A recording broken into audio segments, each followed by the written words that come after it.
오늘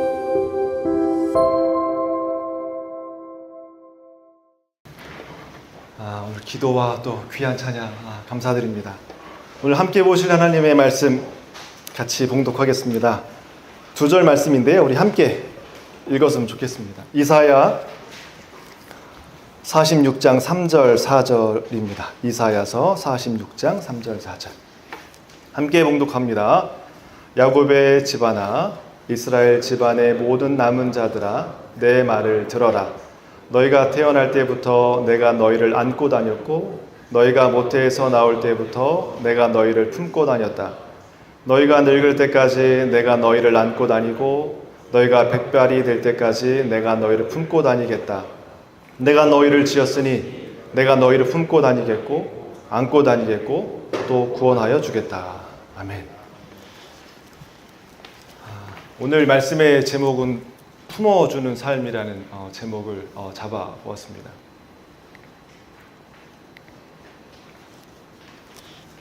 자, 계란이 왔어요. 계란이. 혹시 지금 아침 못 드신 분, 혹시 가방에 삶은 계란 혹시 맥반석 챙겨오신 분 계십니까? 있으시면 한번 잠깐 빌려주시면. 계란. 없으세요? 잠시만요. 여기. 알이 하나 있네요. 여기도 있을까요? 여기도 있네요. 자, 여기 계란이 있는데, 요거 맞추시는 분 제가 이거 드리겠습니다. 요게 삶은 계란일까요? 날 계란일까요? 삶은 계란. 사장님 그렇게 말씀하신 이유는? 예리하십니다. 이게 삶은 계란인지 날 계란인지 알 수 있는 구분하는 방법을 혹시 아세요? 목사님 해보셨구나. 돌리면 어떻게 됩니까, 목사님? 네, 돌리는 것만 아십니다. 네, 또 돌리면? 섭니다. 맞습니다. 제가 돌려보겠습니다.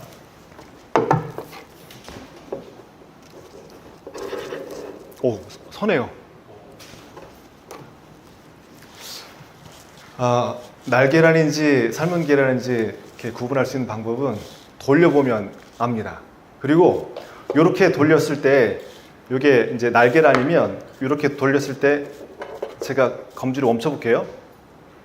삶은 계란은 멈춥니다. 근데 날 계란은 됐다가 떼면 속에 액체가 들어서 회전력에 의해서 돌아요. 한번 테스트 한번 해보십시오. 오케이. 요거는 검증됐죠? 삶은 계란. 그러면 이 삶은 계란이긴 하지만 요게 무정란인지 유정란인지 어떻게 알 수 있을까요? 무정란과 유정란은 아시죠? 갑자기 양계장 아들이 된 것 같아요. 무정란과 유정란. 제가 이것 때문에 또 다 인터넷을 뒤지고 어제 계란을 깨보고 다 해왔습니다. 무정란은 병아리가 안 됩니다. 네, 유정란만 가능합니다. 근데 이걸 깨보면 노른자에 흰 원이 있어요. 모든 계란에 있습니다. 근데 그 흰 원 안에 또 흰 점이 있다면 그건 유정란이고요. 그냥 흰 원만 있으면 그거는 이제 무정란입니다. 한번 오늘 가셔서 한번 해보십시오. 제가 왜 설교 초장부터 계란 얘기를 하냐면 이 문장을 만났습니다. 요 계란인데 이 날계란, 요 계란을 이렇게 스스로 지가 깨면 병아리가 되지만 누군가 깨주면 계란 후라이가 돼요. 근데 중요한 건 여기서 질문. 스스로 알을 깨려면 그 전에 어떤 작업이 필요할까요? 이 계란이 무정란인지 유정란인지 확인하셔야 됩니다. 무정란은 절대로 병아리가 될 수 없고 스스로 알을 깰 수가 없습니다. 유정란만 가능합니다. 오케이, 그게 체크됐어요. 그 다음은요. 어떤 과정이 있어야 알은 계란을 스스로 깰 수 있게 됩니다. 그게 뭘까요? 그게 오늘 제가 여러분들과 나누고 싶은 거예요. 계란은 유정란이라 할지라도 내버려두면 아무 일도 일어나지 않습니다. 누가 배고파서 깨면 계란 후라이밖에 안 돼요. 그런데 이게 어느 과정을 거치면 신기하게도 병아리가 돼요. 생명으로 태어납니다. 그게 뭘까요? 오케이. 고맙습니다. 땡큐. 품어주는 과정이 없으면 아무 일도 일어나지 않습니다. 그런데 품어주면, 어미닭이 알을 품으면 몇 도인 줄 아세요? 37.7도라고 합니다. 품어주는데 그 온도가 안 맞으면 안 돼요. 그 온도로 며칠 동안 품어야 요 계란이 병아리가 될까요? 며칠을 품어야. 5일도 아닙니다. 10일도 아니에요. 정확하게 21일을 37.7도로 품어줘야 신기하게 이게 안에서 정자와 난자가 만나서 세포 분열을 해서 생명이 만들어진다니까요. 전 되게 신기한 거예요. 내버려 두면 아무 일도 일어나지 않지만 어미닭이 사랑으로 37.7도로 20일 동안 품으면 병아리가 된다니까요. 근데 이건 닭뿐만 아닙니다. 알뿐만 아닙니다. 우리 모든 생명체는 똑같습니다. 제가 늘 설교 시간에 보여드리는 거죠. 보리 국어사전에 품다라는 단어가 무슨 의미인가 3가지 뜻이 있더라고요. 일단 가슴으로 품어요. 가슴으로 안는 걸 품다라고 합니다. 가슴은 심장이 뛰고 있습니다. 살아있습니다. 살아있는 가슴으로 뭔가를 안을 때 그도 살아나게 돼요. 그리고 새가 새끼와 그 알을 이렇게 가슴으로 품습니다. 그리고 또 하나는 좋은 생각, 의지를 품는 것, 그걸 품다라고 말합니다. 오늘 아침 여러분들 눈을 뜨시면서 오늘 하루를 시작하실 때 마음에 어떤 생각을 품으셨습니까?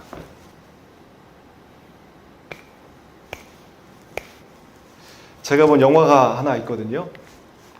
Goodbye Single이라는 김혜수 씨가 주인공으로 나오는 인기 많은 그 스타였습니다. 톱스타죠. 그래서 늘 이렇게 스포트라이트를 받고 기자, 어떤 모든 이렇게 매체들이 집중합니다.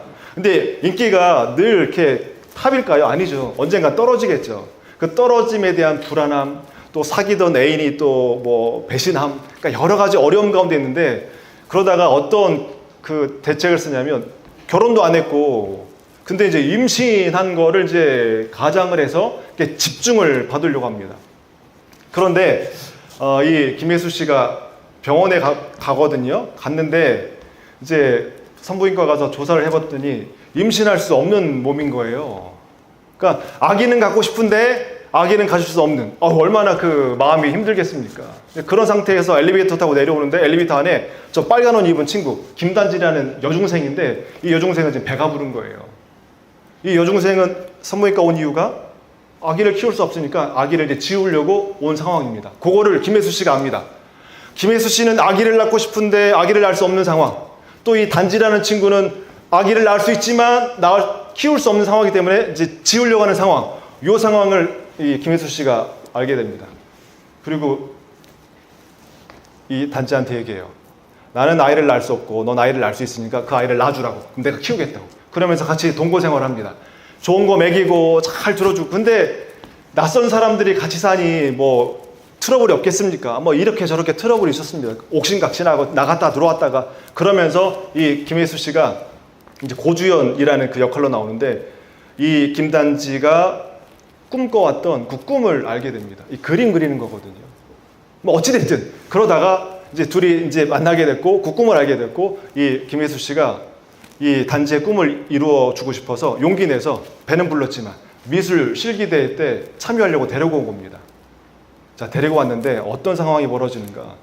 주최 측에서 그 김단지의 배, 임신한 배를 보고 만류하고요. 주변에 학부모들이 난리가 났습니다. 어떻게 이런 애를 데리고 오고 안 된다, 안 된다. 그 상황에서 김혜수 씨가 어떻게 반응하고 또 어떻게 되는지 클립을 좀 가져왔거든요. 잠깐. 결론이 어떻게 됐을까요?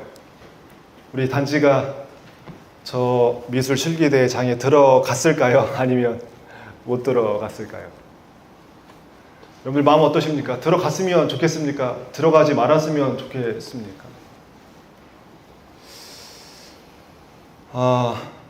저도 새날에서 6년 동안 우리 친구들을 만나면서 뭘 느꼈냐면 우리 단지와 같은 친구들을 내게 기회가 없다는 거예요. 기회를 갖고 싶어도 갖지를 못하게 만들어요. 그래서 저 단지와 같은 친구들을 품지 않으면, 내버려 두면 어떻게 되는 줄 아십니까? 괴물됩니다. 우리는 가장 두려워하고 무서울 때가 뭐냐면 어떤 사람이 괴물이 되는 거거든요. 근데 그 사람을 괴물로 만드는 방법이 뭐냐면 기회를 주지 않고, 길을 열어주지 않고 다 막는 거예요. 그리고 마지막으로 배제하고 소외시키고 차별하면 그 사람은 괴물이 됩니다. 김혜수 씨가 이 단지를 어떻게 합니까? 품습니다. 어디까지요? 이 아이가 꿈꾸는 그 가능성을 꽃피울 때까지 어미닭이 알을 품듯이 품습니다. 며칠이 아닙니다. 언제까지요? 병아리가 될 때까지 그 21일을 단지를 끝까지 품습니다. 그리고 미술 실기 현장에 들어갑니다.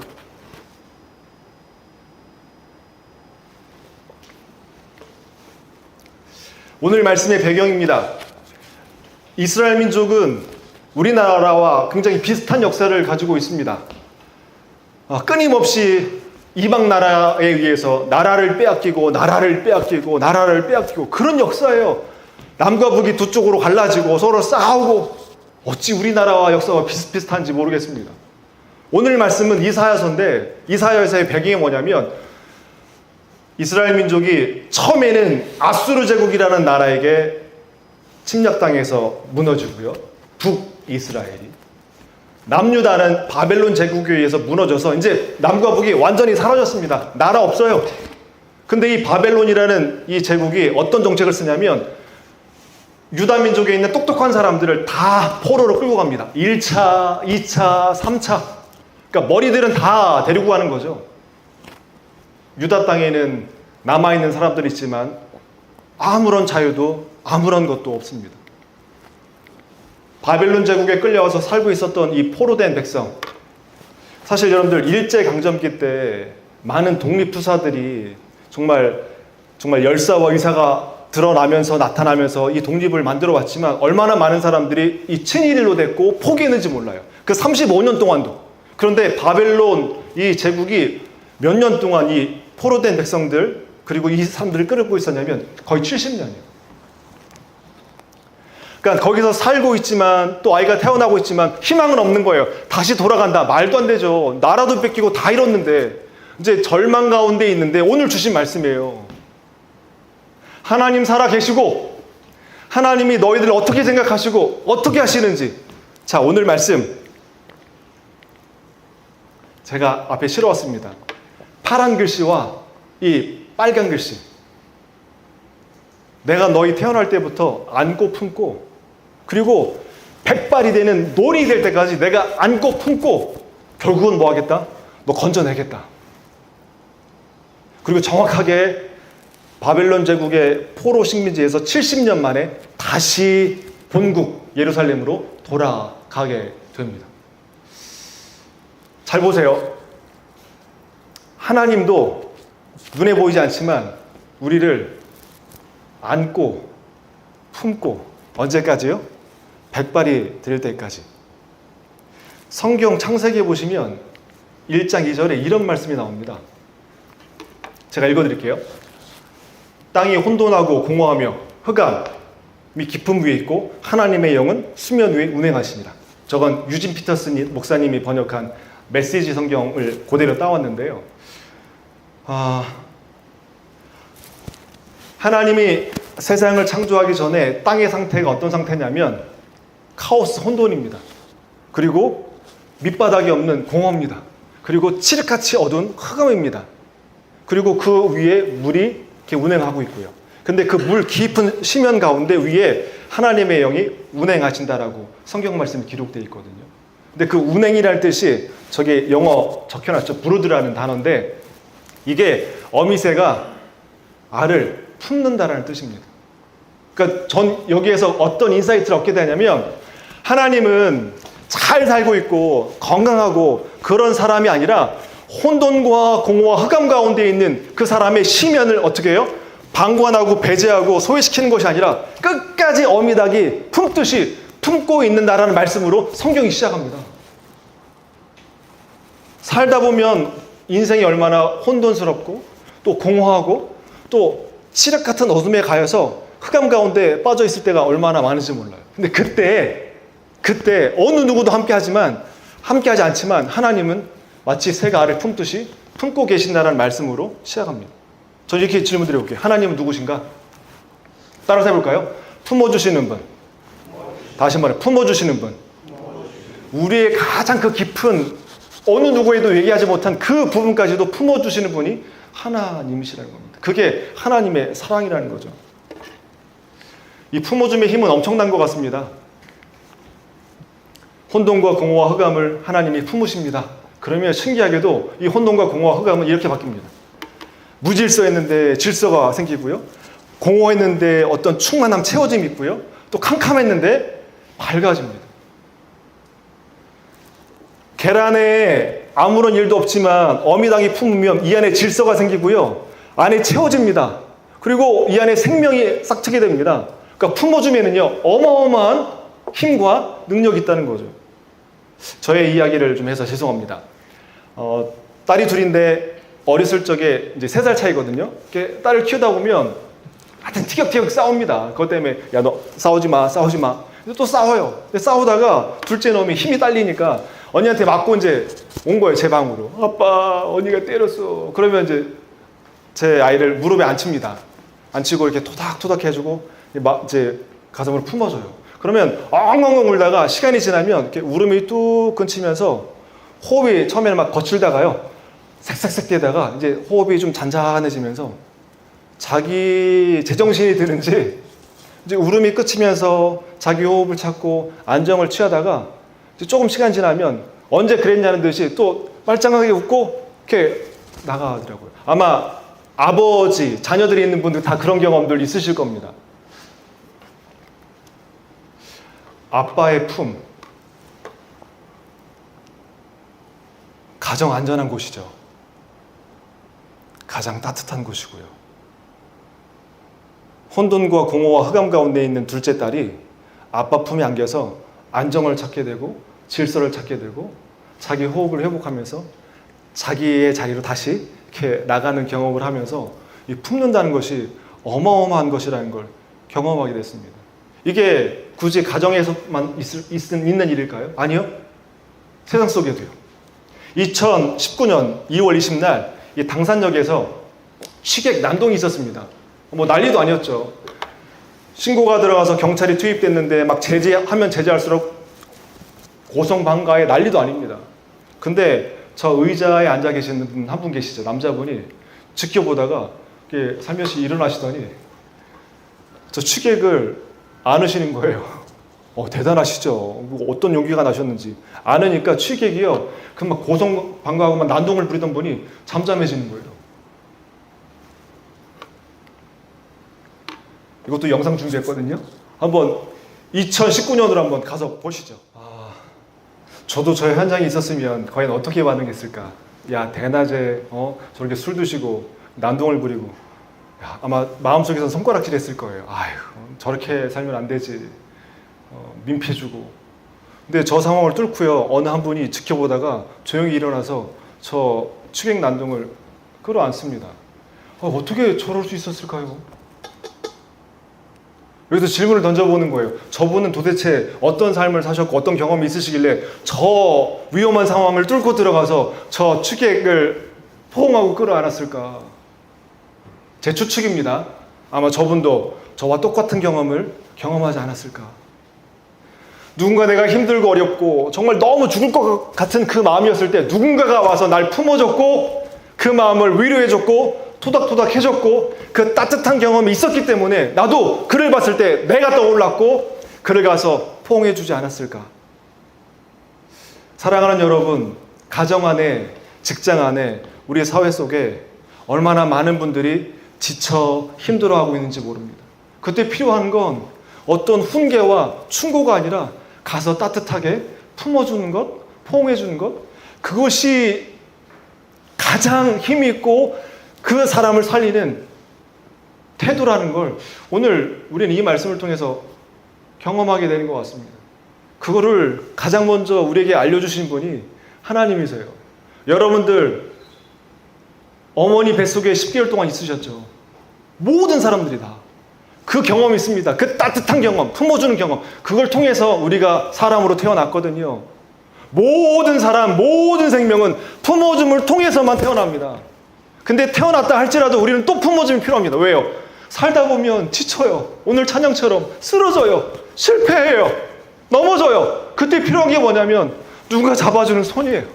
누군가 안아주는 품이에요. 그 품이 있을 때 다시 회복됩니다. 다시 일어납니다.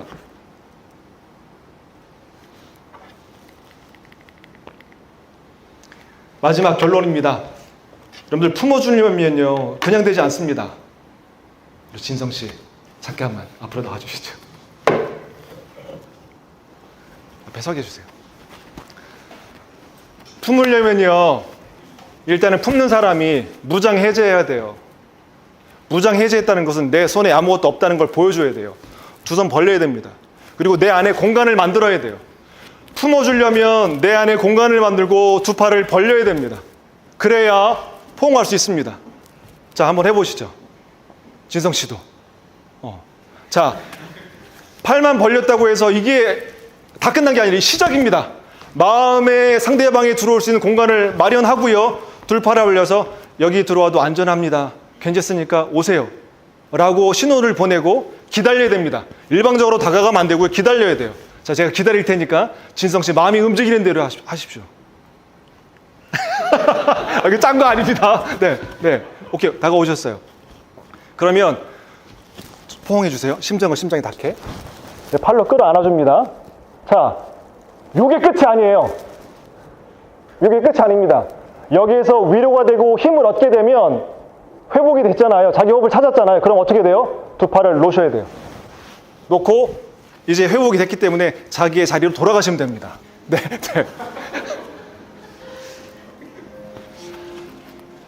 부모가 아이를 품습니다. 울 때, 힘들 때. 그럼 그 아이가 부모 품에서 힘을 얻고 회복이 됩니다. 그러면 두 팔 벌려서 놔주셔야 돼요.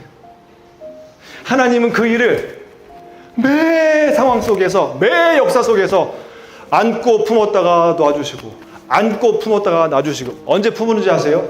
여러분들 가장 힘들어할 때, 가장 고통스러워할 때, 그리고 그 품으로 품어주시다가 회복이 되면 또 그 삶을 살 수 있도록 또 두 팔 벌려 놔주시고.